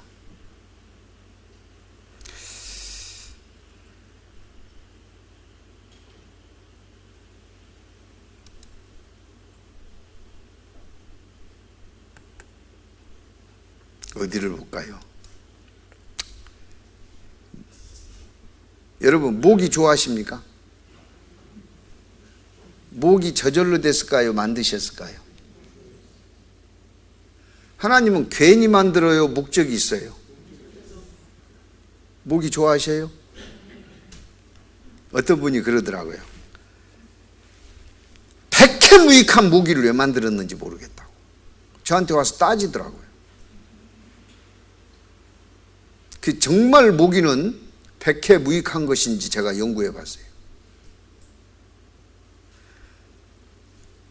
과학자들도요, 이놈의 모기 없애버려야 되겠다. 모기 박멸 계획을 세웠습니다. 연구 끝났습니다. 그 연구가 실행됐으면 모기는 멸종됐을 거예요. 그런데 연구를 실행하기 직전에 취소됐어요. 왜요? 이런 이유 때문입니다. 전문가들은 모기가 지구상에서 사라지면 말라리아를 비롯해 각종 질병으로 사망하는 사람이 줄어들면서 인구 증가 효과를 가져올 수 있으며, 모기가 옮기는 전염병이 사라지면서 질병 통제 예산을 복지 예산으로 전환할 수 있다고 주장하고. 그럼 참 좋겠죠. 예? 좋겠죠. 예. 지금 코로나 때문에요, 보험금이 막 나무 돌아간답니다. 교통사고도 안 나고요. 그리고 코로나 때문에요, 다 이렇게 마스크 쓰고 있고요, 손 잘 씻고 그러니까 개인 병원들이 다 죽는데요, 환자가 없대요, 환자가. 그래서 막 의료보험도 지금 나무 돌아간답니다. 제가 아는 어떤 분이 그러는데, 금년에 의료보험이 20조 이상 흑자일 거다. 그거 어디다 쓰면 좋아요? 복지에다 쓰면 얼마나 좋겠냐. 모기만 죽여도 복지 예산이 늘어날 텐데, 그리고 모기 박멸 계획을 세웠습니다. 그러나 모기도 생태계에서 모기만의 역할을 하고 있었습니다. 모기의 유충인 장구벌레는 많은 포식자들의 먹이로 생태계 먹이사슬의 기반을 차지하고 있습니다. 미국 저 산골짜기 깊은 곳에요, 그 다양한 물고기들이 있어요, 없어요? 그거 누가 먹이 줘요, 안 줘요? 여러분이 한 번이라도 줘봤어요? 그 먹이 누가 주는지 아셔요? 모기가 줘요, 모기. 장구벌레로. 플로리다 대학교 곤충학자 빌 노우니보스 박사는 모기가 세계에서 멸종된다면 상상 초월하는 부작용을 낳을 수 있다고 주장하고 있습니다. 그의 말에 따르면 모기는 꽃가루 수분 역할을 하기 때문에 생태계에서 꼭 필요한 생물체로, 모기가 사라지면 수천 종 수만 그루의 식물 역시 멸종될 수 있다고 합니다. 필 박사뿐만 아니라 디나 퐁세카 박사는 모기가 위험한 질병을 옮기기도 하지만 생태계에서는 카카오와 같은 열대작물의 수분을 옮기는 매개체 역할을 하고 있기 때문에 모기가 사라지는 것은 지구상에서 초콜릿이 사라지는 것과 같다고 설명하고 있습니다.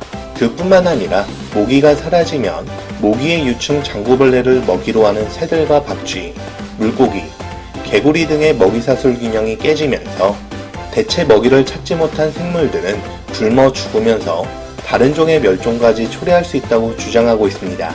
이처럼 모기를 멸종시키는 것으로 인구 증가 및 의료 경제적 손실을 감소시킬 수 있다는 장점을 가지고 있지만, 모기 멸종을 반대하는 전문가들은 우리가 상상하는 것보다 훨씬 더 생태계의 부작용을 초래할 수 있다고 주장하고 있습니다. 모기를 극단적으로 멸종시키기보다는 서로 공생할 수 있는 환경을 만들어 나가는 것이 지금으로서 가장 중요한 행동이 아닐까 싶습니다. 예, 과거에는 모기가 이렇게 극성을 부리지 않았습니다. 왜냐하면 숲속에서 충분히 단백질을 구할 수 있었습니다. 숲속 환경이 파괴가 됐어요. 그래서 단백질을 구하기가 용이한 사람에게 달려든 겁니다. 모기는 계속해서 장구벌레를 만들어야 되고요, 생산해내야 되고, 개체수를 증식해야 됩니다. 그래서 알을 낳아서 유충이 되면 물고기의 먹이가 되고, 구사일생으로 살아나면 곤충들의 먹이, 새들의 먹이가 됩니다. 그리고 일생을 마치면서 또 알을 낳아요. 그 알을 낳는데 단백질이 필요해요. 그래서 피 조금 빼가는 겁니다. 그런데 잘 생각해 보셔요. 피 빼간 목이 때려잡아요? 엉뚱한 놈 때려잡아요? 피 빼간 놈은 이미 사라졌습니다. 엉뚱한 데 가서 화풀이 하고 있어요. 왜 빼갈 때 몰랐을까요? 하나님이 그럴 줄 아시기 때문에 모기를 특별하게 만들어 놓으셨습니다. 모기 주둥이가요, 놀랍습니다.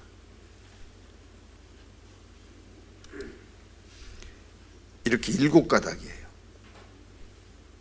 그래서 그 두꺼운 발바닥을 썰고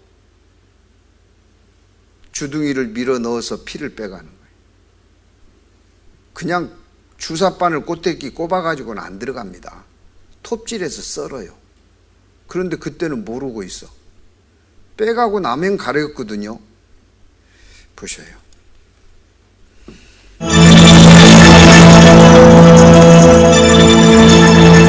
몸 길이가 0.5cm밖에 안 되는 작은 곤충.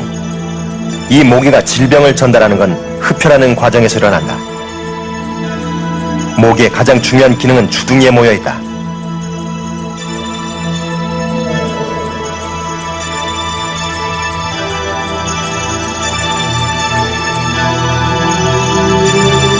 주둥이 부분을 자세히 보면 7개의 칼과 바늘이 드러나는데 쌍으로 되어 있는 소악과 대악이 피부를 자르는 칼이다.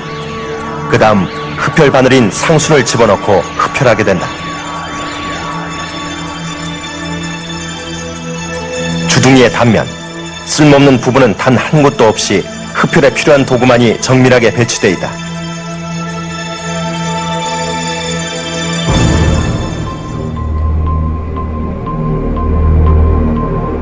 모기의 흡혈은 신중하다. 피가 잘 나오는 혈관을 찾아 20번 이상을 탐색한 다음 몇 번 온다고요? 그때는 뭐 하셨는지 모르겠어요. 그리고 정확하게 단백질을 빼갑니다. 2개의 칼로 피부를 자르고 그 자리에 바늘을 꽂아 넣는다. 깊숙이 찔러 넣고 쭉쭉 뽑아내가며 흡혈을 한다. 이때 피가 응고되는 것을 막기 위해 또 하나의 바늘로 타액을 밀어넣는데 바로 그 타액에 의해 전염병이 옮겨진다. 이렇게 해서 뽑아가는 피가 한 방울도 안 돼요. 모기는 모기의 역할을 충성스럽게 하고 있는 겁니다.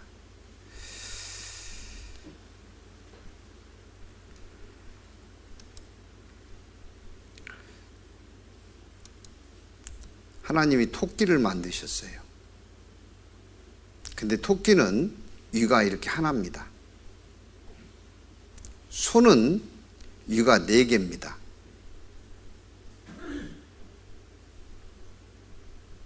그래서 손은 새김질을 한다 그래요. 그런데 토끼는 위가 하나이기 때문에 새김질을 하지 않는 동물로 학교에서 가르쳤습니다. 저도 그렇게 가르쳤어요. 근데 하루는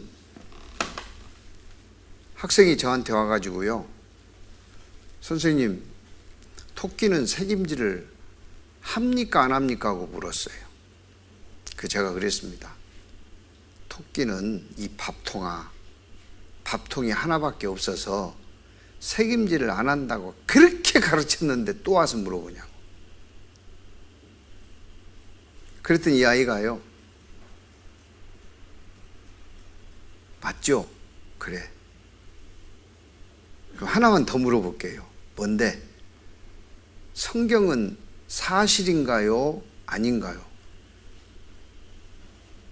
제가 하나님을 믿고 성경을 믿게 된 후부터는 수업 시간에 성경 이야기를 많이 했습니다. 너 관심이 좀 생겼냐? 성경은 사실이다. 맞죠? 그래.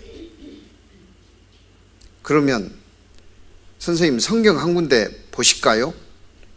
그래. 어딘데? 레위기 11장 6절을 보세요. 토끼, 도, 색임질은 뭐요? 토끼도 색임질은? 야, 토끼 색임질 한다. 그랬더니 막 홀딱홀딱 뛰어요. 여지껏 색임질 안 한다고 선생님 수업 시간에 가르쳤잖아요. 근데 저도 그때 이거 처음 봤거든요. 제가 이 내기서를 한 번도 안 읽은 게 아니거든요. 1998년 이야기입니다. 실화입니다. 처음 봤거든요. 색임질을 한다. 그랬더니 이 녀석이 증거 주세요. 그래, 증거. 색임질을 한다는 증거 내놓으래. 없어. 나도 처음 봤는데. 그러나 내가 찾아서 보여줄게. 그리고 학급에 가서 학생들에게 숙제를 줬습니다. 먼저 물었어요. 토끼는 색임질 하냐 안 하냐. 그러니까 다 안 한다고 그러죠. 안 한다고 배웠으니까. 학교에서 토끼를 왜 가르칠까요? 기억나십니까? 어류를 가르칠 때 붕어로 설명합니다. 양서류를 가르칠 때 개구리로 설명해요. 파충류를 가르칠 때 뱀으로 합니다. 근데 뱀으로 할 수는 없잖아요. 그래서 뱀 표본을 가지고 해요. 조류를 설명할 때 닭을 가지고 해요. 그래서 과학실에 닭 표본이 그렇게 많은 거예요. 포유류를 설명할 때 토끼 가지고 합니다. 설명했거든요. 안 해요 그래요. 그래. 그런데 오늘은 특별한 숙제를 내준다. 토끼가 색임질 하는 증거를 찾아오면 1년 동안 수행평가 100점 주마. 애들 점수에 아주 민감하거든요. 그래서 그 다음날 가지고 온 자료가 이겁니다. 한편 팔레스틴에는 집토끼가 없고 집에서 토끼를 안 키워요. 왜 안 키우냐? 부정한 짐승이라고 생각하기 때문에. 산토끼만 있는데 성경과 탈무드, 아랍어 성경 등은 같이 읽어볼까요? 산토끼를 반추동물로 기록하고 있다. 가로 열고 레위기 11장 6절 가로 닫고. 산토끼를 반추동물로 기록하고 있다. 이게 무슨 말이냐면 반추동물은 색임질하는 동물이다 그런 뜻이에요. 그런데 산토끼와 집토끼가 반추동물이라는 것은 같이 읽습니다. 최근에야 과학적 사실로 밝혀졌다. 최근에야. 그 최근이 언젠가요?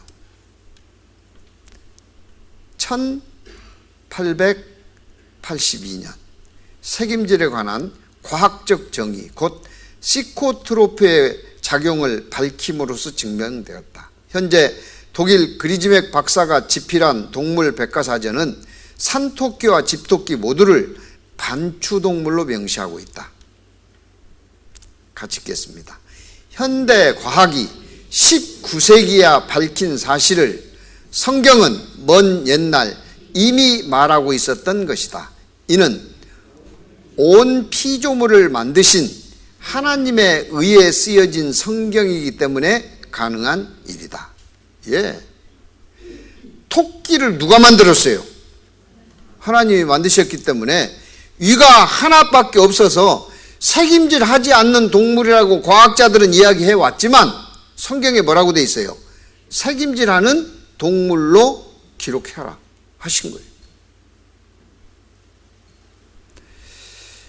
이것을 방송국에서 그냥 놔둘 리가 없죠. 보셔요. 토끼가 자신의 대변을 먹지 못하면 죽는다는 인터넷 제보. 정말 저렇게 귀여운 토끼가 자신의 대변을 먹을까요? 귀여워. 우선 전문가에게 물어봤습니다. 토끼는 자기의 변을 먹습니다.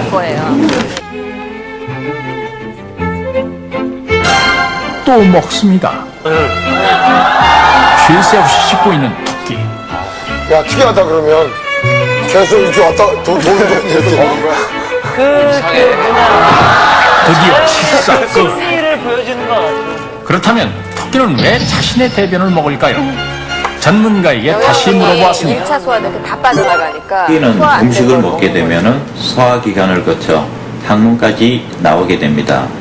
이 변을 식변이라고 하는데 이 식변 속에는 영양분이 풍부하기 때문에 이 영양분을 섭취하기 위해서 변을 먹게 됩니다.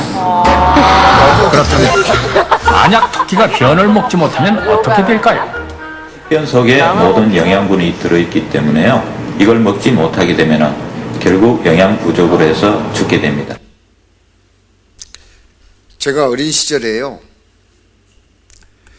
학교 앞에 병아리를 팝니다.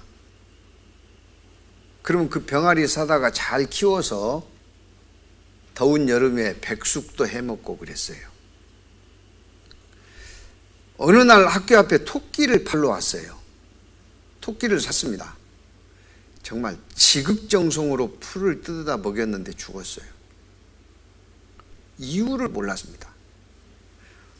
토끼집이 이렇게 철망으로 돼 있죠? 그죠? 그러니까 바닥이 철망입니다. 이런 철망으로 된 데다가 토끼를 키우니 토끼가 먹어야 될 식변, 쫀득쫀득한 거, 그게 밑으로 떨어져 버리면 무슨 재주로 그걸 먹겠어요? 그거 못 먹으니까 아무리 풀을 뜯어다 줘도 영양실조로 죽는 거예요. 그걸 먹게 했었어야 되는데 몰랐습니다. 토끼는 색임질을 이렇게 합니다. 이게 이제 맨 처음에 풀을 뜯어 먹습니다. 녹색선을 따라가 보면은요, 위를 그냥 통과하죠? 그죠? 양분을 섭취할 수가 없습니다. 그냥 통과해서 뒤로 나옵니다. 이것이 녹색 동그라미, 이게 첫 번째 똥인데 이걸 다시 먹어야 돼요. 그래서 이걸 다시 먹습니다. 다시 먹으면 들어가서 여기서 이제 소화 흡수가 되는 거예요. 그리고 파란색 선을 따라가 보면은 이 까만 동그라미 두 번째 똥을 넣습니다. 이게 이제 토끼 똥인 거예요. 그러니까 토끼는 위가 하나밖에 없기 때문에 색임질을 이와 같은 방법으로 하는 겁니다. 근데 이게 언제 이루어지냐? 늦은 밤, 새벽에 이루어져요. 사람이 볼 수가 없었던 거예요. 이렇게 이루어지는 것을 어떻게 알았느냐? 만드셨으니까 알지요. 첫 번째 똥은 찐득한 액체에 쌓여 있습니다. 여기에는 단백질과 비타민 B12가 풍부합니다. 토끼는 이것을 먹어 비타민 따위를 취한 다음 흔히 볼 수 있는 동글동글하고 굳은 똥을 둡니다. 그러니까요, 만든 분이 아니고는 도저히 헤아릴 수 없는 그 일을 하나님은 성경에 기록해 하셨고, 그 일을 통해서 우리로 하여금 성경을 믿을 수 있는 근거를 마련하신 겁니다. 조금 남사스럽기는 한데요, 이거 보시겠습니다. 혈관이 손상을 입으면 혈액이 흘러나와서 위험해질 수가 있습니다. 그때 혈소판들이 모이면서 섬유질이 만들어져요. 그래서 혈관이 이렇게 메꿉니다. 그래서 피가 멎지요. 이렇게 섬유소가 굳을 수 있도록 해주는 게 뭐냐? 프로트롬빈입니다. 프로트롬빈이라고 하는 단백질이에요. 그러면 이 프로트롬빈은 어떻게 만들어지느냐? 비타민 K가 있어야 만들어져요. 그런데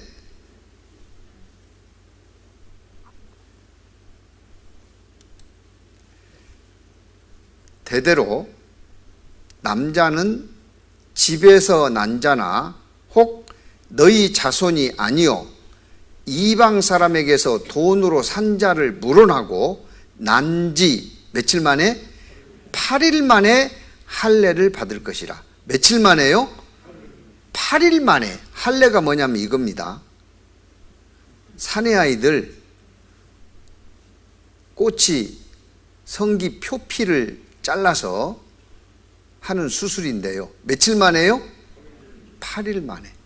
의사들은요, 큰일 난다. 난 지 8일 만에 이 수술을 하면은 지혈이 안 돼서 애기 다 죽인다.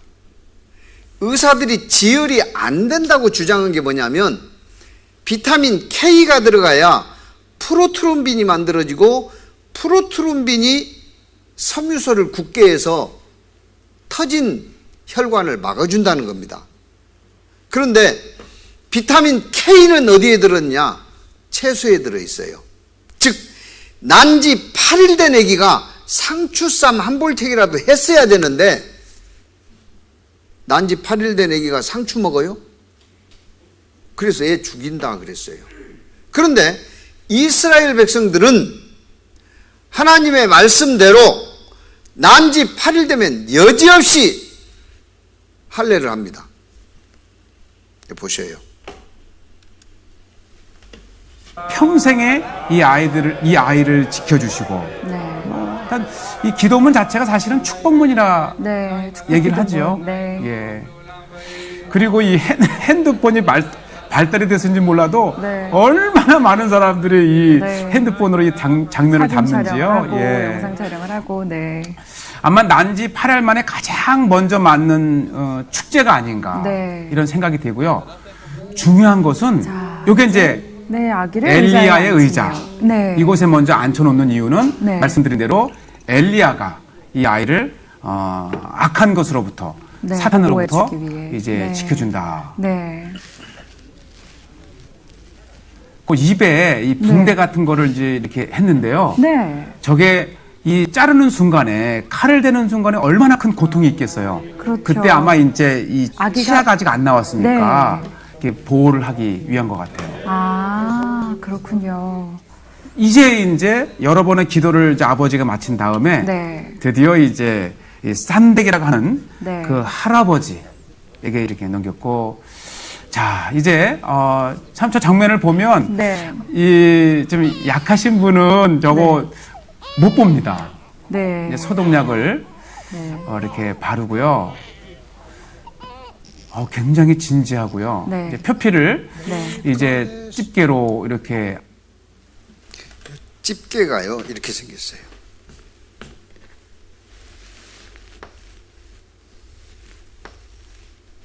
이 집게로 여기다가 딱 끼면은 이 위에 이렇게 올라오겠죠?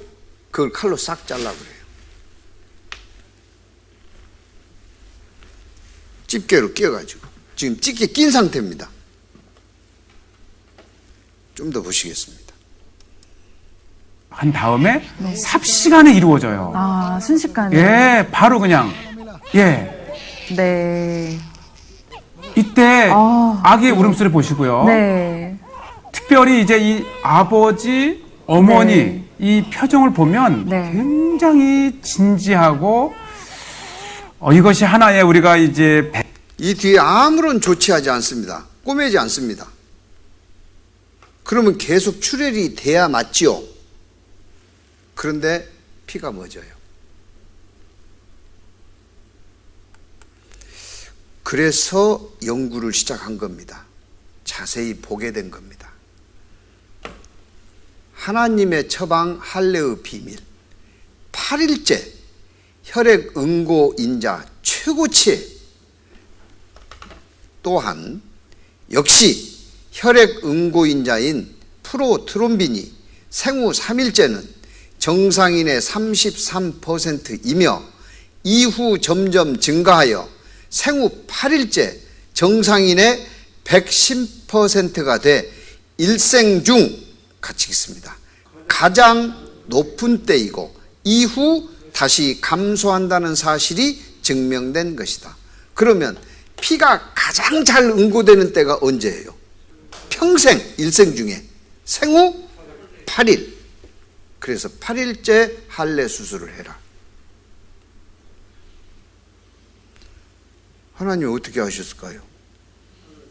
사람을 만드신 분이 하나님이에요.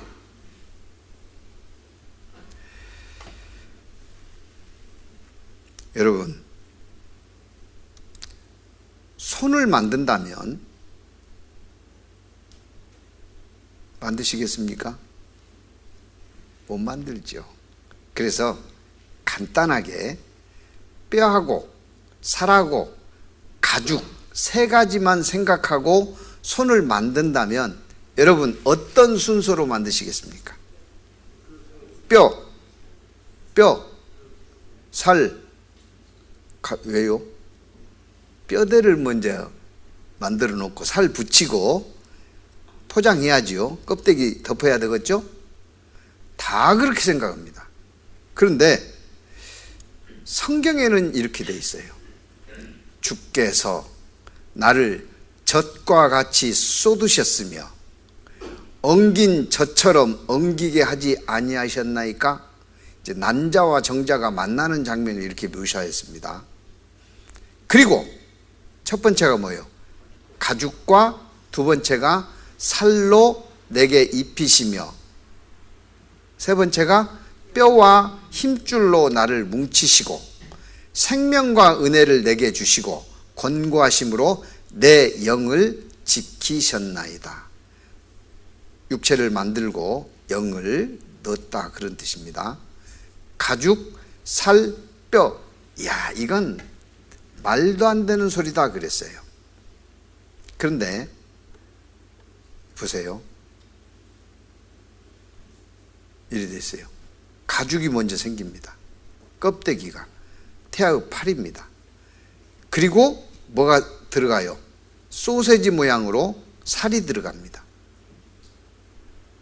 그리고 뼈가 생겨요. 순서가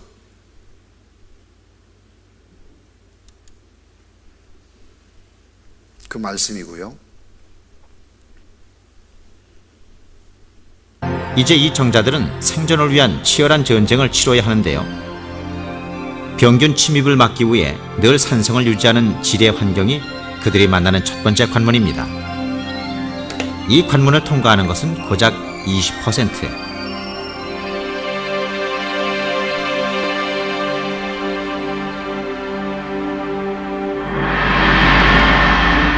아직 특별한 형태를 갖추진 못했지만 이것이 인간의 초기 모습입니다. 세포는 4개에서 8개로 다시 16개로 나눠지고 이런 최세포 분열을 통해 새 생명이 탄생되는 거죠. 이 화면 역시 시간 경과 기법을 이용해 60시간 동안 매분마다 촬영한 모습을 2000배 확대한 것입니다. 수정된 지 5일 후 강력한 효소들을 뿜어내고 외막에 작은 구멍을 내서 내용물을 밖으로 내보냅니다.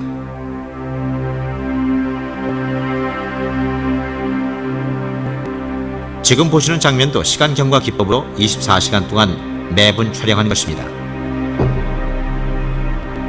일부 학자들은 이 현상을 알 깨기에 비유하기도 합니다.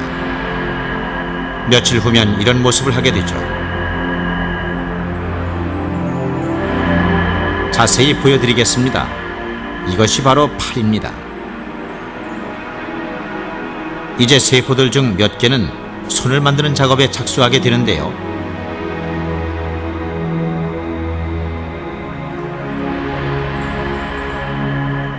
손가락이 나눠지는 것을 전자현미경으로 관찰한 모습입니다.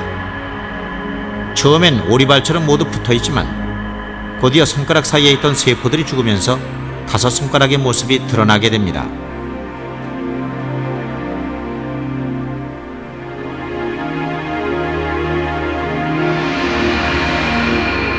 이것이 6주된 아기의 손입니다. 12주가 되면 손과 팔에 뼈 모양이 보이기 시작합니다. 가장 나중에 나타나는 게 뼈지요. 태아 속에 자라는 아이를 촬영하고 나서야 성경이 옳다는 것을 알게 됐습니다. 현대 과학으로 성경이 맞다는 것을 밝혀낸 겁니다. 이런 게요, 수두룩하죠. 생명의 존엄성 일깨운다. 뭐가요? 인간 창조의 신비가 12주째 완벽한 인간, 이 12주 된 애기입니다. 근데 뭐 하고 있어요? 뭐 하는 것처럼 보입니까? 기도하고 있어요. 하나님, 빛을 보게 해 주십시오. 첫째 날 창조하신 그 빛을 저도 보게 해 주세요. 아마 그런 기도하리라고 이 연사 강력하게 주장하고 싶습니다. 기도하고 있어요. 신묘막측한 지으심의 해답, 과학으로 풀 수 없는 생명의 진리, 이른 주인 되찾아야 알 수 있다, 해결할 수 있다. 그 이른 주인이 누굴까요? 하나님입니다.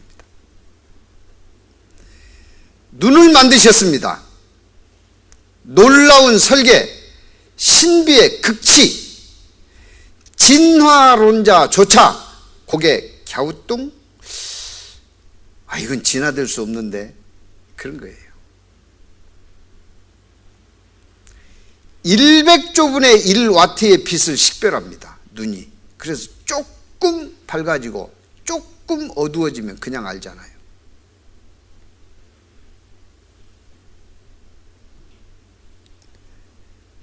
눈만 봐도 참 신비로운 게 많습니다. 보세요. 모든 세포는 모세혈관, 혈관하고 연결이 되어 있습니다. 뭐 때문에요? 산소를 공급받아야 돼요. 산소가 차단되면 생명활동이 멈추고 썩기 시작합니다. 그런데 눈의 망막세포는 혈관이 연결되어 있으면 우리가 사물을 보는데요, 그물 치고 보는 것처럼 보일 거예요. 망막세포는 혈관이 없습니다.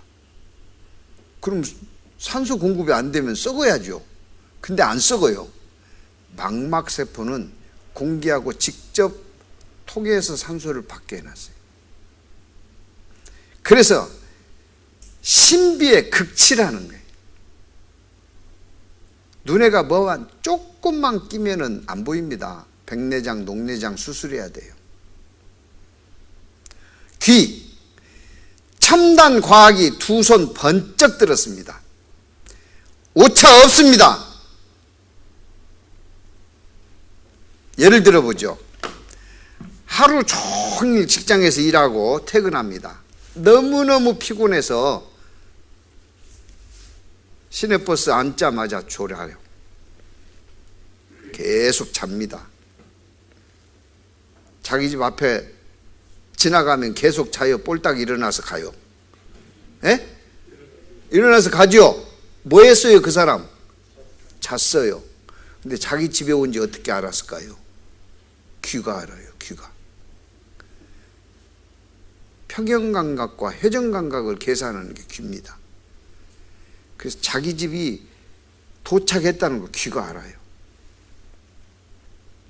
GPS보다 정확합니다. 나는 가끔 놓치고 그냥 가는데요, 고장나서 그래요. 수리해야 됩니다. 여기 뭐라 돼 있어요? 오차 없는 미로 조직 그랬잖아요. 코, 생기를 불어넣은, 코로 생기를 불어넣었잖아요. 설계의 관문, 7가지 냄새 분별 기능 아직 베일에 쌓여 있습니다. 과학이 모릅니다. 어떻게 냄새를 맡고 있는지 모릅니다. 코, 혀, 맛 감지 과정 아직 베일에. 하나님은 왜 이런 것들을 주셨을까요? 하나님을 보고 경험하고 믿으라는 거예요. 하루 10만 번 생명 펌프질을 합니다. 쉬어요, 안 쉬어요? 안 쉬어요.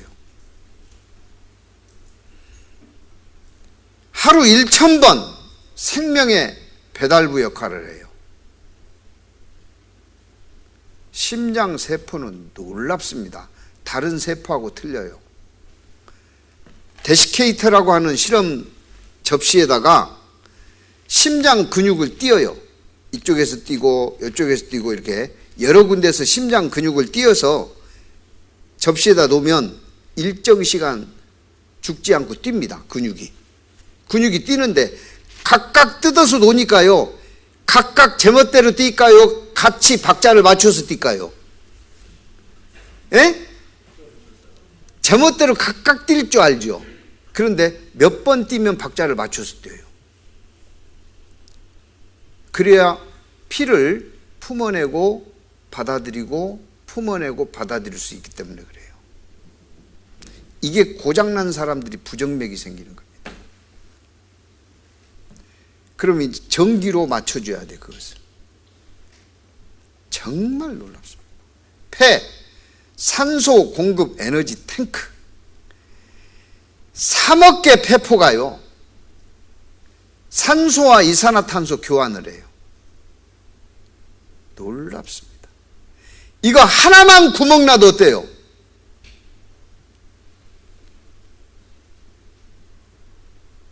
계단도 못 오르고요, 숨차서 제대로 활동을 못 합니다. 기흉이라 그러죠. 군대도 오지 말아요. 소화기관, 과소비가 없습니다. 예를 들면 저는 그냥 허구적 먹어요. 음식을 밥 한 그릇 딱 때려 넣습니다. 근데 몸은 알아요.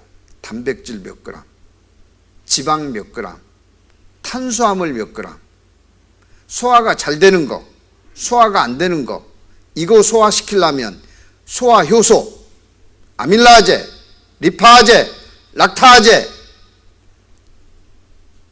그리고 이자액 등등을 얼마씩 분비하면 정확히 소화된다.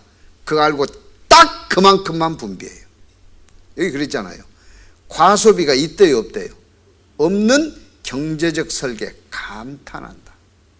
그걸 어떻게 계산해요? 목사님, 저는 소화가 잘 안 돼. 고장나서 그래요. 원래는 그걸 안 했어요. 잘못 써서 고장난 겁니다. 고쳐야 돼요. 머리카락. 이 머리카락 하나가요, 이렇게 어마어마한 와이어입니다. 다발로 이게 한 가닥입니다. 그래서요, 어마어마하게 질긴 겁니다. 여러분, 빠마 하면은 몇 개월 가요? 1년 갑니까? 석 달이면 풀어지죠. 하나님이 해놓은 빠마요, 평생 안 풀어져요. 호르몬, 극소량이 거인과 난장이를 만들어요. 극소량이. 이게 온몸에 분비가 되면서 정상적인 활동을 하게 만들어요. 정말 놀랍습니다. 흉내 못할 완벽한 통신망. 이 신경망이요, 혼선이 없습니다. 완벽한 통신망입니다. 거기다가 DNA, 엄마 닮고 아빠 닮은 DNA. 이건 우리 세포 속에 들어있는 세포 0.001cm 속에 들어있는 23쌍의 염색체가 가지고 있는 유전 정보가 1000페이지 책 1000권의 분량이 들어있어요. 그 세포 속에 1000페이지 책 1000권의 분량의 정보가 그 속에 들어있어요. 이것을 2003년에 30조 달러가 들어서 연구 끝났습니다. 그걸 게놈 분석이라 그래요. 그 연구 결과에 의하면 일생의 지도가 DNA 속에 들어있다는 거예요. 그 사람의 운명이 그 속에 들어있다는 거예요. 큰 차이 없이 그가 몇 세에 무슨 병으로 죽어 있을 거가 DNA 정보 속에 들어있다는 겁니다. 연구는 끝났지만 활용하지 않습니다. 왜요? 인간의 존엄성이 상실되어 버리기 때문에.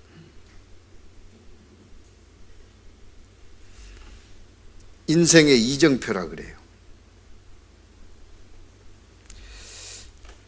자, 이런 것들이 우연일까요? 하나님이 만드셨을까요? 하나님이 만드셨습니다. 그럼 하나님 계셔요, 안 계셔요? 계셔요. 아까 시작할 때 말씀드렸죠. 오늘은 뭐만 정하자고요? 하나님이 있냐 없냐, 없냐 있냐. 오늘은 이것만 정하셔도 큰 수확입니다. 뒤에 가서 딴 말 하지 말고요. 뭐 있다겠다가 없다겠다가 그런 걸 오도방정이라 그래요. 그러면 안 돼요. 있습니까? 없습니까? 있고 말고요. 있고 말고요. 이제 내일부터 그러면 그분이 어떤 분이냐. 그 하나님을 배워가면 배워갈수록 하나님에 대한 믿음이 생겨요. 오늘만 듣고 끝나면 알 수 있다고요? 없다고요? 없습니다. 끝까지 배우셔야 전체를 파악할 수 있습니다. 조금 마스크 끼고 계시려니까 힘드시겠지만 그 힘든 만큼의 보람은 틀림없이 있을 겁니다. 그래서 끝까지 배워주시면 감사하겠습니다. 기도하시겠습니다. 사랑과 자비가 풍성하신 아버지 하나님, 감사합니다. 고개 숙인 모든 분들 삶 속에 하나님의 흔적들이 함께 할 수 있도록 역사해 주시고 하나님에 대한 올바른 믿음을 허락해 주셔서 하나님 앞에 우리 인생이 어떠한 존재인가 밝히 깨닫고 예수님을 믿음으로 영생의 은혜 가운데 남은 생에 진정한 행복을 누리고 살아갈 수 있도록 하나님 도와주옵소서.